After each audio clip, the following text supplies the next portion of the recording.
How's it going, everybody? This is a non-spoiler review of Jurassic World Rebirth. This is the new installment in the classic Jurassic Park / Jurassic World franchise.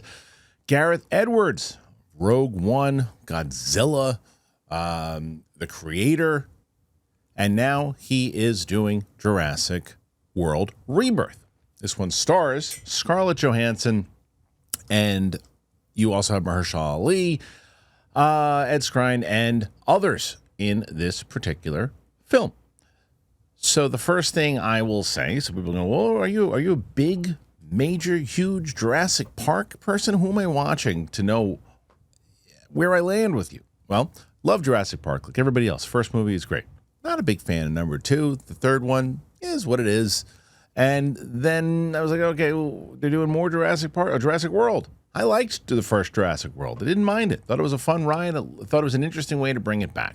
Couldn't stand the last two. Thought they were terrible monster movies combined with all this, just the same formula over and over and over. And then they're like, well, where are you going to lead to? You're going to lead to the Planet of the Apes type scenario? Is that what we're going with? Is that dinosaurs going to rule the earth again, like Jeff Goldblum had warned? Not really. No, they're going to go back to the same type of premise, except what we're really going to do this time around is we're going to combine the Jurassic World idea of the lore of what we created in Jurassic World and, the mutant dinosaurs and those things, and we're going to give it the familiar formula that we did in Jurassic Park. Let's do Jurassic Park 3 again, but this time still keeping a lot of the stuff available that we did from the Jurassic World movies. There are some Easter eggs. Scarlett Johansson and Mahershala Ali are great. They're great. They have nothing to work with here, unfortunately.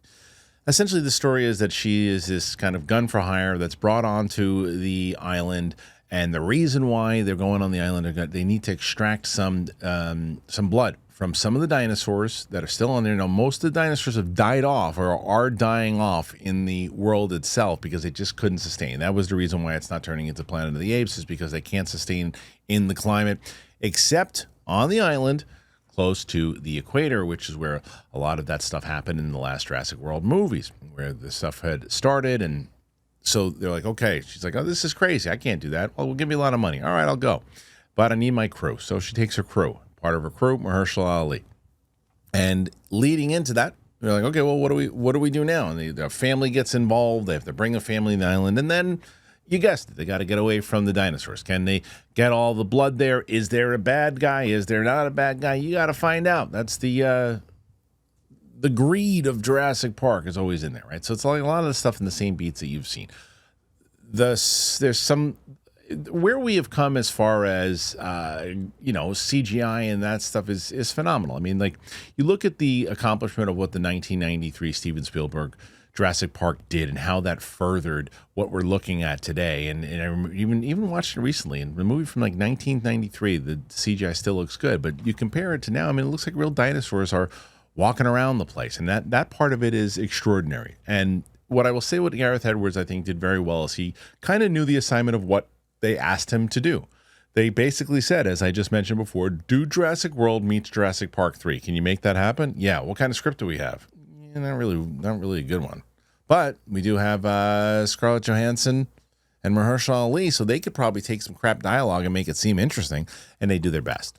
They try their best. I mean, she is, again, they give her this kind of backstory where something happened in her past, but they don't really explain it well enough, so you don't really care. It's nothing to do with her acting. It's just the writing of the story. You're like, oh, okay, I guess that's what her damage is. And then the same goes for Mahershala Ali. They don't really explain fully, kind of get an idea of what is going on with him, and they tell this whole kind of backstory about it, and you're just like, I don't care. And that's the problem, is that there are some movies where you shouldn't care about the humans whatsoever, right? You shouldn't care about their story. And I always say this about, like, say, Kong and Godzilla. I don't want to see a human story in Kong and Godzilla. I want to see two big, huge monsters fight in the middle of a city or somewhere else, kick the piss out of each other, and that's fine. That's what I got.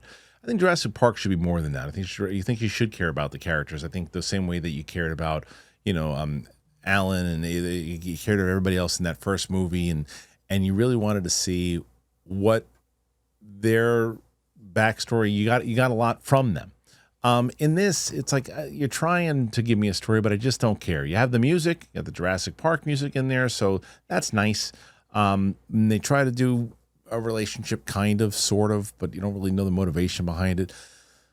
But all that said, and I said this in my Out of the Theater reaction, and I say it here, I like going back to Jurassic Park, each and every, even the bad ones. I don't know what it is. I think that's why these movies make money, is because I said at the end, I said, I don't love this movie. I don't think it's a great movie. But if they made another one, I'll go and watch it. It's like there are some franchises that just put it to bed. It's like, I can understand if they did put it to bed, but if they didn't, I wouldn't complain about it. I don't know. I just like watching the damn dinosaurs. And I think that that's why this movie franchise continues to do well.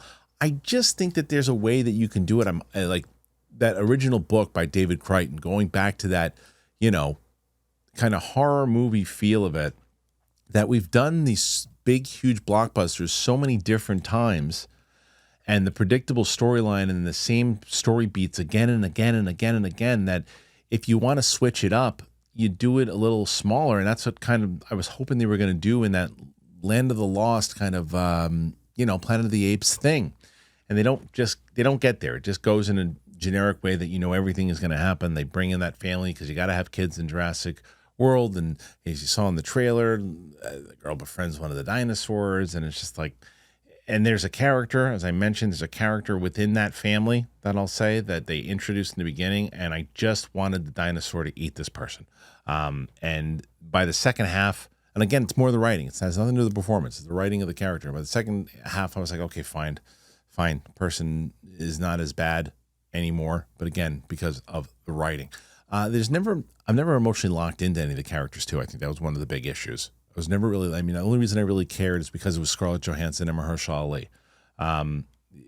Everyone else is just kind of there. And what I'll say is that drives me nuts is these freaking mutated dinosaurs. It drove me nuts in Jurassic World.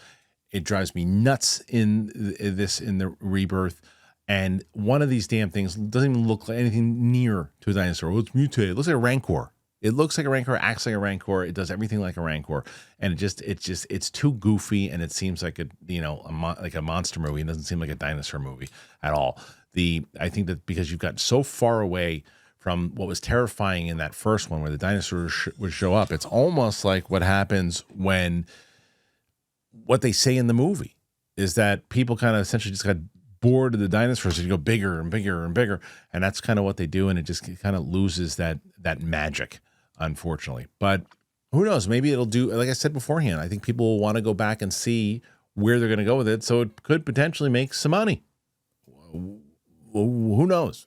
Overall, what do I think of the movie? I'd say 2.5 out of 5, maybe 2.4.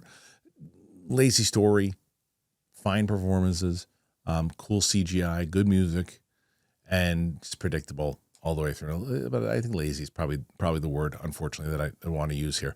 I don't really blame Gareth Edwards for it. I just don't, because like I said, they said, here's the script. What can you do with this? He's like, I'll do what I can with it, but I'll just I'll make a paint by numbers Jurassic Park movie. And I said, go do that. And that's what he did. So that's my review of Jurassic World. The first scene sets the tone. The very first scene of this movie, I was like, oh no. The very first scene of this movie is not good. And it takes a while for it to get going. But the very first scene and what happens and how it happens is like, really, that's how that particular moment, that's how you're going to explain that. How is that person even working there if that happens? That's so stupid. And that's not how I wanted to go into the rest of the movie. But maybe you won't feel that way. Maybe you'll feel it's a little bit more exciting. Maybe you'll have some fun with it. And that's the biggest thing. Are you going to have fun with this movie? Will you check it out? Do you want to see it? Will you see it in the theater? Did you like the Jurassic World movies? Put your thoughts in there. Let me know. Please subscribe to the channel. We are getting very close to 200,000 subscribers. You got to hit that button. All right. Thanks for being here, everybody. Appreciate you. See you soon. I love True Classic. That's how I'm going to start this. I have fallen in love with them. I have so many new things, whether it comes to t-shirts, whether it is sweatpants, things I go to the gym for. I love it. I absolutely love them. At True Classic, the mission goes beyond fit and fabric. It's about helping guys show up with confidence and purpose. The gear fits right, it feels amazing, and it's priced so guys everywhere can step into confidence without stepping out of their budget. What really sets them apart, it's not just about the fit or the fabric, it's the intention behind everything that they do.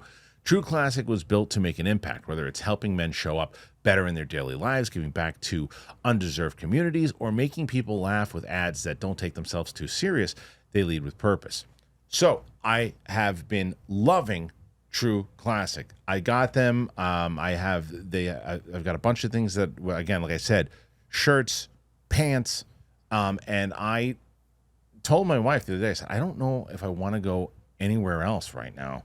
True Classic. I mean, I'm telling you, I went out to go out with some friends. I was wearing this is True Classic t-shirt. They fit really nice. They just they're comfortable. It's good material. I love it. And you don't have to worry about it. Just get rid of the overpriced designer brands. Ditch the disposable fast fashion. True Classic is built for comfort. It's built to last, and it's built to give back. You can grab them anywhere, Target, Costco. You can head to trueclassic.com/Christian. That's where you really should go, and get hooked up today. You will love it. I have been swearing by it.